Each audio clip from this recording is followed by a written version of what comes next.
Mike has a pretty bad gene disorder. Okay, yes, well, a lot of people don't know that. So if you put 8 to 10 pound of Keon, all right, and you put him in that open division, he's going to fucking scalp a lot of people. You could say he could win the Olympia. Realistic chance of competing and challenging within that top 6. Top 6, wow. Yeah, but I said, if he's committed in all areas, it's already March, guys. Yeah. It's already March. Yeah. Okay. So first, would you introduce yourself to South Korean bodybuilding fans? Okay, so everybody in South Korea, my name is Neil Hill. I am in this amazing part of the world, obviously South Korea. This is probably my 4th or 5th time that I've been to this amazing country, and I want to say that it's a great opportunity for me to have the ability to indirectly interact with you all, even if it's not in a gym environment like in our background here, which is obviously the masses private facility, but on this international website or portal, or whether it's Facebook, Instagram. So the great thing obviously about these social media platforms, it allows us to indirectly participate, communicate and interact with people. So when did you start your bodybuilding coaching journey? Well, I started bodybuilding when I was 19. So by accident, it just kind of happened by accident. So at 19 years of age, I started bodybuilding, and I started coaching people probably when I was about 22, 23. But it wasn't for a profession. I was fortunate that, you know, my body responded, and I had a very positive career from the early stages right up until I obviously turned pro in 2002. But I think that, you know, how I looked at diet and how I looked at maybe training was very unorthodox compared to what a lot of people were doing at that time. And I think that, you know, people were interested or noticed my development, and they were inquisitive and they just asked questions. So I started coaching when I was about 22, 23, but I never charged anybody. I just did it because I was happy to help. And it was just like, it just innocently went from there. But I became what I call a professional coach, where it was my full-time profession, probably 12 years ago, maybe 14 years ago, I would say. So how to meet Flex Lewis, and what was your first impression of him? So I was actually judging the event at the time. So at this particular show, it was in Wales. I'm obviously Welsh, Flex is Welsh. Welsh bodybuilding was very, very high standard. And I don't know why, because Wales is a very, very small country. Yeah. Okay, very small compared to the rest of the UK. Because in the UK, you have Ireland, you have Northern Ireland, you have Wales, Scotland, and England. Wales is very small, but the depth of talent in Wales for Welsh bodybuilding was incredible, right? I had actually turned pro in this particular show the year before. It was the Welsh Championships, which I had fortunately competed and won many, many times in the past. But what happened a number of years before I met Flex, they also brought a division into that show, which was called the Open Wales. So you had the Welsh Championships, and then you had the Open Wales. And the Open Wales was one division, one class. And it was for any athlete anywhere in the world to compete for one IFBB pro card. Wow. So back then, only 2 people could turn pro. You would either have to win the Open Welsh Championships, and it was probably a little harder to win that show than the British Championships. Yeah. To win the British Championships, you had to win your division. So you would either have to win the lightweight or the middleweight or the light heavyweight, the heavyweight, the super heavyweight, and then all those class winners compete for the overall. So you could win one pro card each year at the British Championships. But the thing about the Open Wales, it was open for anybody in any country and any federation. So you could be competing against a 3-time world champion. You could be competing against universe professionals. All right? Yeah. NABA professionals, IFBB, you know, amateurs, which are at the highest level. So it was very difficult. So I turned pro in that show the year before. I had an amazing relationship with the promoter, became a very good friend of mine. His name was Paul Grant. He was actually a part of the athletes which featured in Pump and Iron. He had a great relationship with Arnold. He was a reader athlete as well. And I was judging that show, but I was also the guest star at that show. Yeah. So I'm sitting on the judges' table, and I judged many shows in the UK, amateur shows. And when Flex walked out, I honestly had goose pimples because I don't remember ever seeing anybody at such a young age which just had this raw gift and talent and shape. Yes. He was young. He was 19 years of age, so he was still very underdeveloped compared to being a seasoned professional. But for 19 years of age, he had this incredible physique. But he was a body of two halves. He had these exceptional legs, and then he had this junior body. Yeah. And he was a junior bodybuilder because junior bodybuilding was under 21. You had to be under 21 years of age, and he was 19. And from that moment, straight away, I was like, this kid has got it. Like, this guy could be in the Mr. Olympia. This guy could be a huge household name around the world. And that's how we met. 2002, just innocently, 2003, just innocently just happened to be at the same event together. Ever since then, so you coached him? So ever since that first show onwards, I coached him, yeah. So I started coaching Flex in 2003 onwards. And of course, I coached him then throughout all of his amateur career. He was undefeated as an amateur. I mean, he won everything. World championships, universes, British titles, Welsh titles. And of course, he went on to win an IFBB Pro card. Yeah, so... our coaching relationship, as far as me coaching him, was actually 19 years. There were a number of years where he was still training, and I was coaching him, but he never competed after 2018.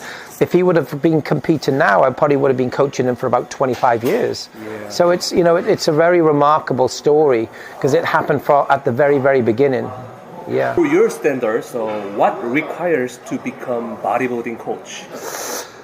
I think the first thing is you've got to be passionate and you've got to be open-minded, and you've also got to understand that people are very different. Their bodies can be different. So how they respond to diet, how they respond to exercise, how they respond to recovery, there's many variables. So you need to be passionate, because if you're passionate, you're going to give your everything. And if you're expecting your athletes to commit and give their everything to the process, then I think you as a coach have to be prepared to live up to that as well. I don't think that in order to be a coach, you have to have done it. I don't think you have to have won a pro card or you've had to have competed in 20 shows. I don't think that is necessarily necessary. I don't think so. I think what is necessary is that you have a deep understanding of the necessary need and requirement to really go through the full extent of a diet, because it becomes pretty extreme because your fat levels are extremely low. So you have to understand all of the variables and the challenges which come with it on a physical and emotional level, as well as obviously a hormonal level. So you're also known as a Y3T trainer. Mm-hmm. So what is the concept of the Y3T? Okay, so Y3T training is a 3-dimensional training program that I designed many years ago. And I designed it really by, when I say accident, my body was a hyper-responder. I was able to build muscle tissue pretty easy and pretty efficiently, as long as I was applying myself, as long as my rest, my recovery, my sleep, my hydration, my training stimulus was in line, my diet, all those variables had to be in line. As long as I was very optimal with those and making sure that I was religious and I was committed to doing all those variables, my body grew muscle tissue very easy. But unfortunately for me, the growth of my muscle tissue was extended compared to the strength of my tendons. So I was picking up tendinitis so much, okay? Because my tendons couldn't keep up with my raw strength. So what I was finding, I was taking a lot of time out of the gym to try and rest these, inflamed areas. And I was building muscle tissue and then losing muscle tissue because of atrophy. And over an extended period of time, I knew I needed to try to do something different. So I just started to play around with different rep ranges, because in my mind I thought, right, okay, I'm better off going to the gym and keeping my reps high, keeping the load less on my tendons, and I thought I will lose some muscle because I'm not training heavy, but maybe I won't lose as much because at least I am training that muscle. But what I found, I started to build muscle tissue by higher repetitions, okay? So over an consecutive period of time and logging my progress and having a journal, I started to microcycle my training, heavy weeks, medium weeks, lighter weeks. Because if I trained heavy all the time, my tendinitis would flare up. Yeah. And I also felt that me changing my stimulus or changing my rep range and incorporating a different type of muscle fiber activation, I would be able to continue to progress with my ability to build muscle tissue and reduce the injuries that I was picking up associated with tendinitis, okay? So I started microcycling my training, and my injury prevention really came down in the sense that it's very rarely that I would get a flare-up of tendinitis. And I was growing faster now than I was before. Yeah. So I started incorporating that type of training into my clients. What I didn't know is when you incorporate different rep ranges, you are indirectly bringing different muscle fiber activation into play and different hypertrophic responses and different energy systems. I didn't understand or know any of those things. I just knew that changing my rep range, I was seeing further progress, okay? So of course, when I then started to look and research, I started to realize that scientifically, different microcycles can have different benefits on how it impacts our body.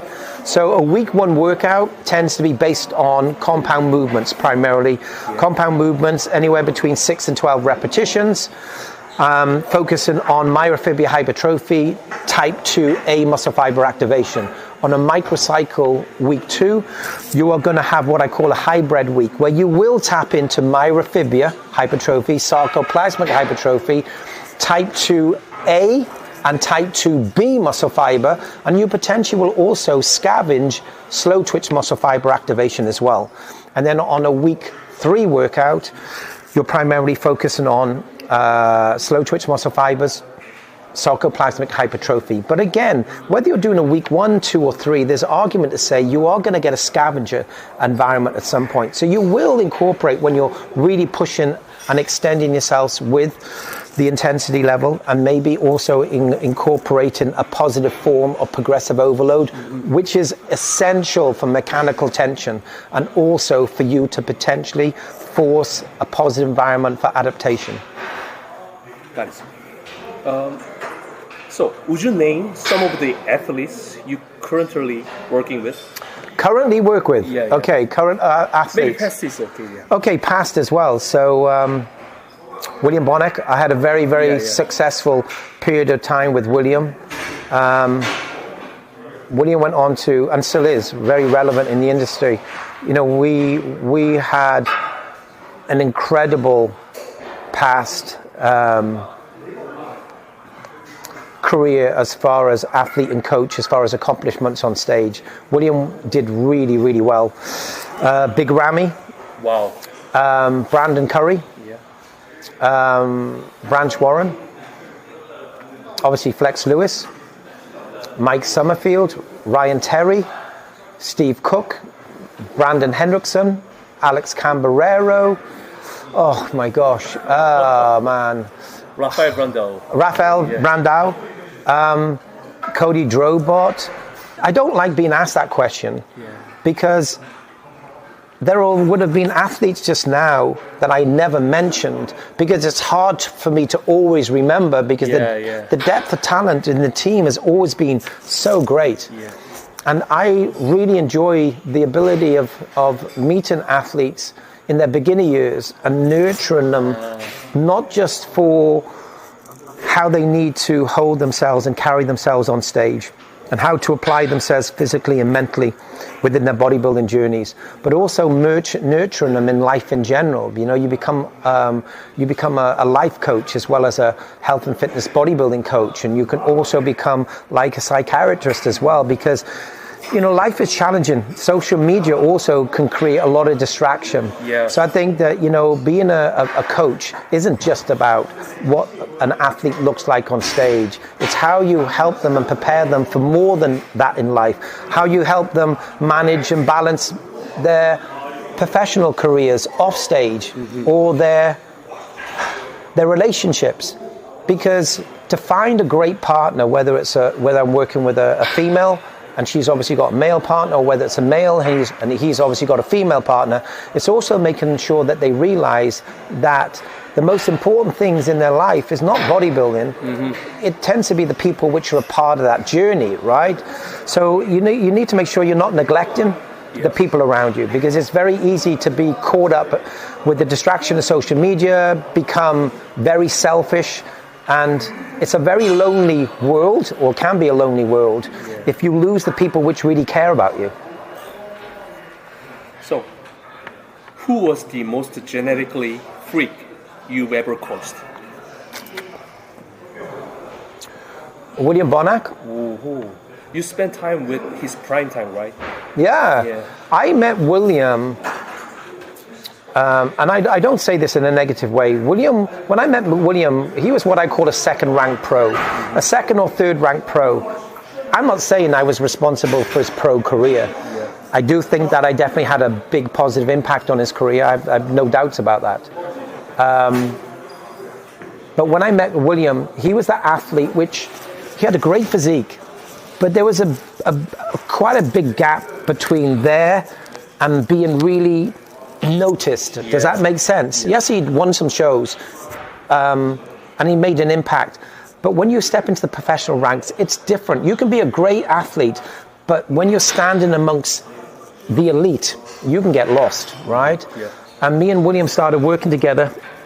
We worked together for about 6 months. We did our first pro show together, and he caused an absolutely massive impact on the industry, because he was competing against athletes which only competed the week before in the Arnold Classic. Yeah. And what happened is I had, and I still do, have a really good relationship with Bob Laurier. Back then he was obviously a part of the Arnold team, and William had never won a pro show, he'd never placed in the top 3, so to get an invite was impossible. So when me and William started working together, there were a lot of things I was doing with William that he'd never done before. So his body just responded, okay? Just responded like crazy. And I remember reaching out to Bob and saying, hey, Bob, listen, can you do me a big favor? Can I get an invite for this new athlete that I have? Because I'm telling you, this guy could win the Arnold Classic, all right?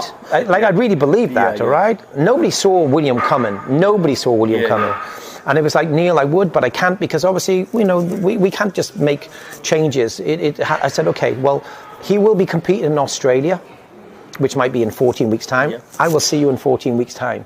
Because in 14 weeks' time, it was the Arnold Australia that Tony Dougherty has, right? And Tony's a great friend of mine. And I can remember reaching out to Tony and saying, Tony, I'm going to be coming over with a new athlete of mine. I'm telling you, wait until you see this guy. This guy is going to be incredible.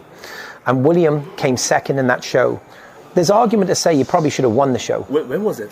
That was a week after the Arnold, probably maybe 10 years ago. I don't know. Maybe, I don't know. It's that time. He beat everybody who was in the Arnold other than I think it was Sean Roden who won, I think. Yeah. And to be honest, I think William probably should have won, because if William had been in the front of, if William had been in front of international judges at the highest level multiple times, he wouldn't have not been noticed. Like, he looked incredible. Yeah. And then from there, obviously, we built the momentum. And I have some amazing moments and memories with William. How he progressed through the pro ranks.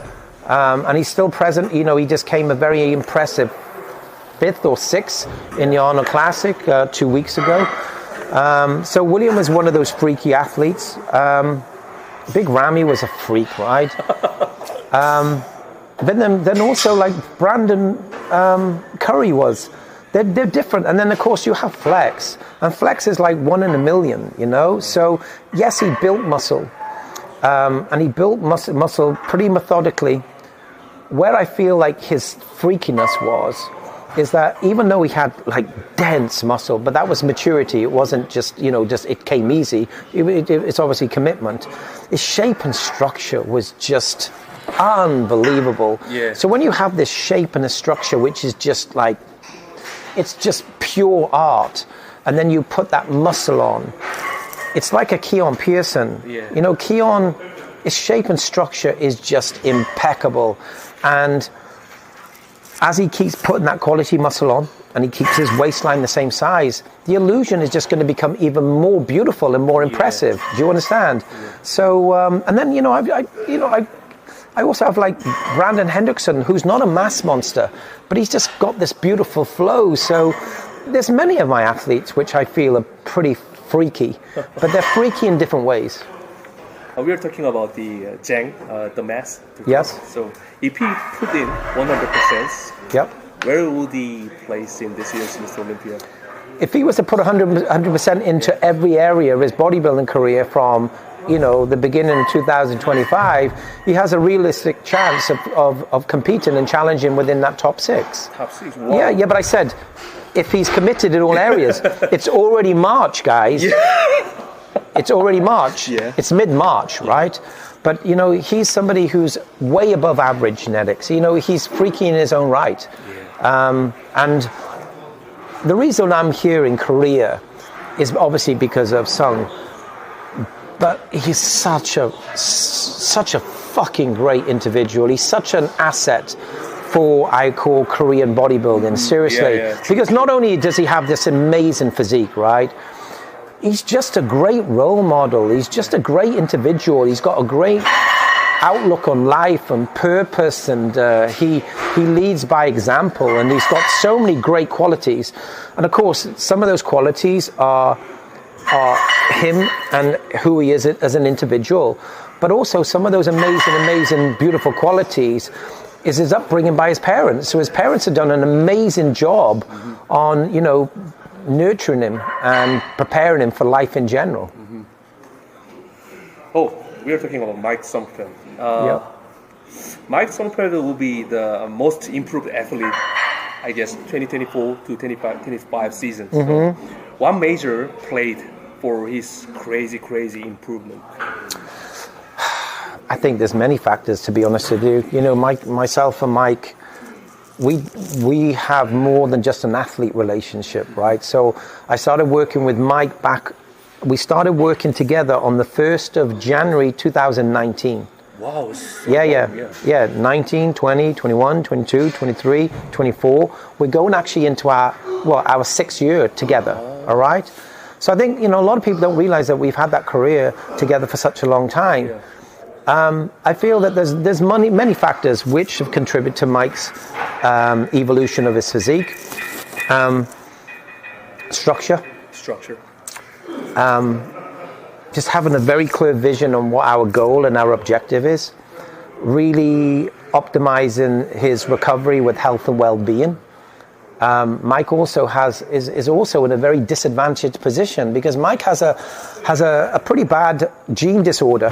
Okay, yes, well, a lot of people don't know that. So Mike has a gene disorder where his body doesn't oxygenate his blood properly. So there's a lot of free radicals and toxins that build up in Mike's blood. Wow. Just normal living, okay? Because his body doesn't cleanse properly. Mm-hmm. So we have to be so careful on what we do through different stages of his bodybuilding prep, whether it's off-season, whether it's cleansing, whether it's to optimize hormonal pathways, whether it is the rest recovery, hydration. So we've been maximizing on muscular stimulus, keeping working sets low, but also really pushing hard on muscular recovery out of that. And I think it's, we're fortunate that we qualified early for the 2024 Mr. Olympia by doing a late qualification in 2023. By qualifying late in 2023, we had 12 months to focus on a very productive 8 to 9 months of off-season, where Mike never had that before, competed multiple times, right? So, and I also feel that, we had more personal time together as well. He traveled over to Vegas on multiple occasions. He was in my presence for like 6 to 8 weeks of last contest prep. But let me just also say, this isn't just about me. I'm not saying that I am responsible just for Mike's success. It's definitely a team effort, and his beautiful wife Shani is a huge part of that. And, I feel blessed with Mike, not because of his career. It's got nothing to do with his fucking career or where he is at the moment. Is because when I started working with Mike, he was at a point in his career where he didn't know if he would be able to become if he could continue to be a professional athlete because of his genetic disorder, because it's pretty serious. So when Mike reached out to me originally and explained to me, his health issues, I made it very, very clear that if I cannot keep him in a healthy state throughout all areas of prep, I will not coach him.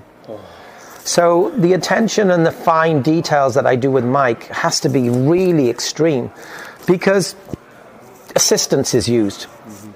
Mike's milligram use is minuscule.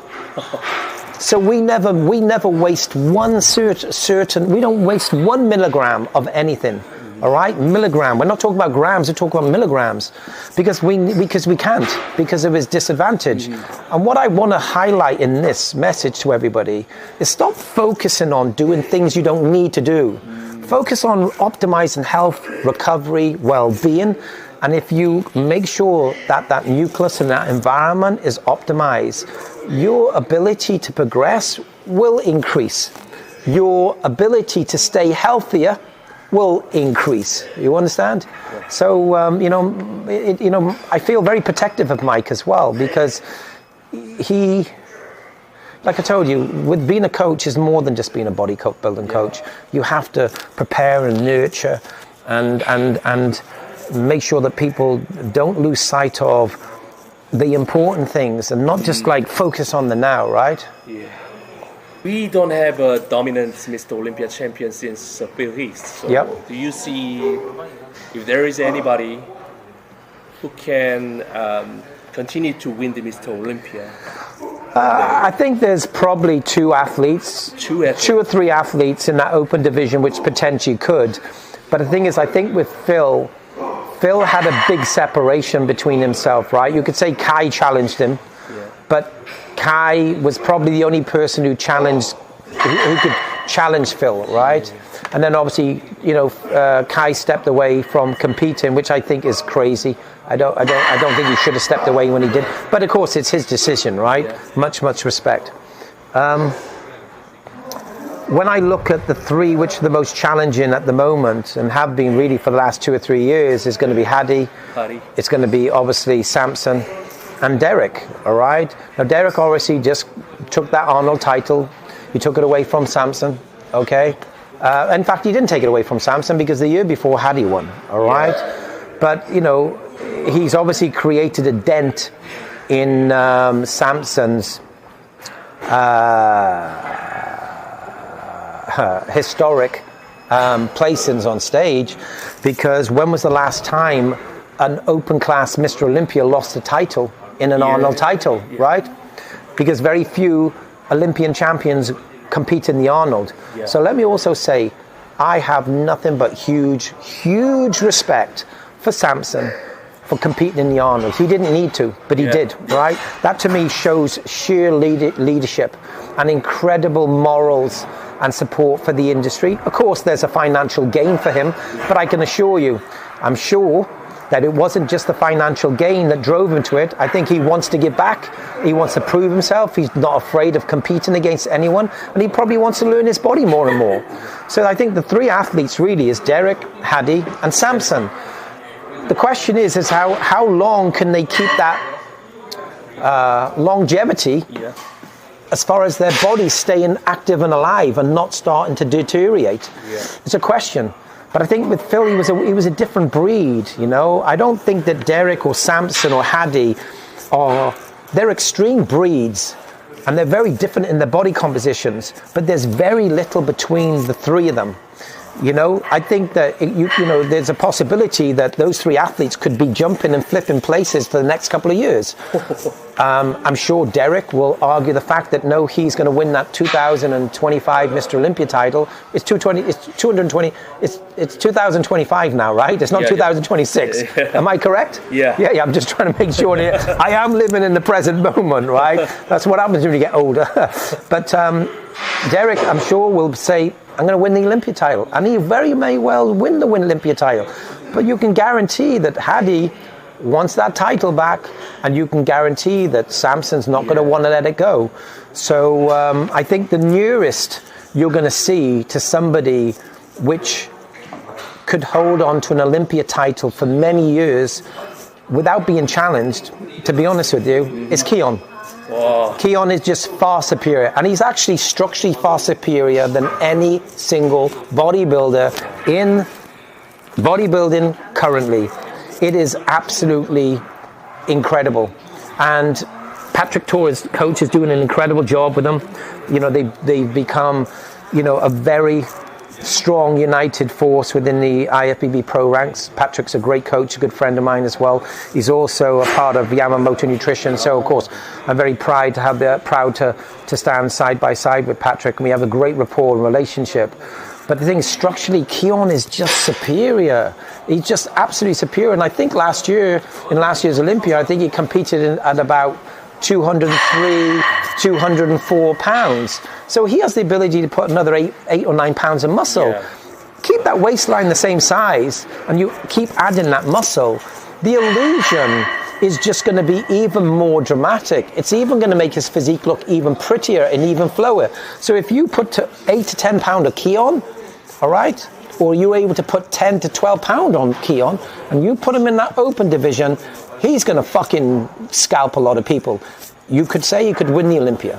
He could possibly win the Olympia. I feel that he still needs some more density, and he needs more chest development, but he doesn't have to be 230 pounds because his structure is incredible.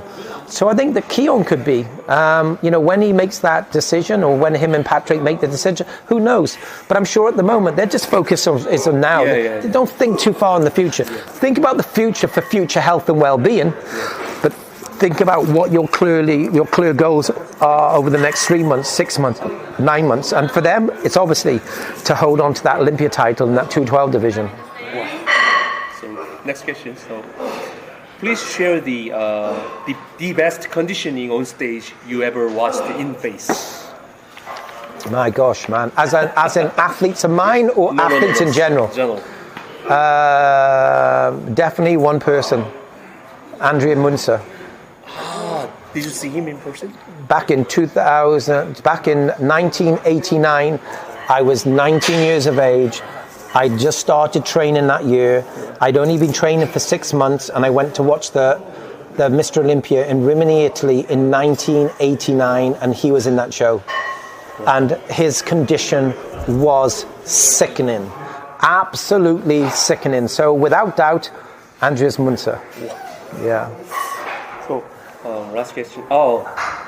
This will be the last one. Please share your training approach to South Korean people who want to become a bodybuilders.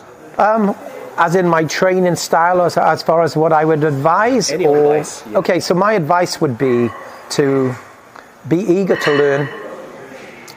Speak to individuals which appear or have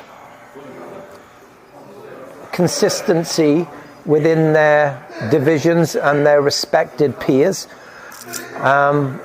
Be open-minded and patient to learn. Do not rush the process, because building quality muscle takes time. It doesn't happen overnight. It is time. And unfortunately, social media, I think, creates an environment where everything is quick. Everything is now. Everything is about wanting social media attention. If you have to go to a gym and you're going to live the bodybuilding lifestyle, if you're doing it for social media and you're not doing it for the right reasons, your passion should be your driving force, not your clicks, not your likes, not your comments on your social media platform. All right? Be sensible. Don't make restless decisions. Push and challenge yourself. Always be in a high sense of accountability. I think that having individuals around you which keep you grounded and which are very real, tell you the things you don't want to hear, but they're the things that you need to hear, will also give you a further ability to have a longer lasting healthy career. And it's just patience. It's just patience, you know. Like, I think we all like to be able to look at people that we can relate to. When we look at individuals which are unrelatable, sometimes it's hard for us to think whether that's achievable or not. So for me, I had kind of role models that I used to inspire to be like in our industry. The biggest impact as far as an athlete for me was Lee Labrada, because Lee Labrada, I could relate to him. He was short, he was incredibly symmetrical, his posing routine was impeccable, he was always placing in the top places. He was the smallest guy on stages, probably as far as muscular mass, but he became one of the most successful bodybuilders. I was able to relate to that because I was like, I know I can build that kind of muscle. That muscle mass is achievable. He's my height. I like the way that he carries himself. He's a family man. He's married. He's professional. Those things I could relate to. I couldn't relate to a Lee Haney or a Dorian Yates because they were tall. They had so much more muscle mass than what I could achieve. But I was able to gravitate to Dorian's work ethic, his intensity, his driving force, his no bull distraction mindset, meaning he doesn't care what anybody else is doing. He's focusing on what he does. So Dorian was a massive inspiration for me. But I was able to dissect areas of him that I knew that I could adhere to or I could apply myself. I never wanted to be like anybody else. I've always been somebody who understands I'm very unique. There's only one of me. All right? But what you can do is you can look at qualities that you see in others to instill with yourself, but never lose your identity and never lose yourself on who you are. Thank you for the interview, sir. You're welcome. Yeah. Good job.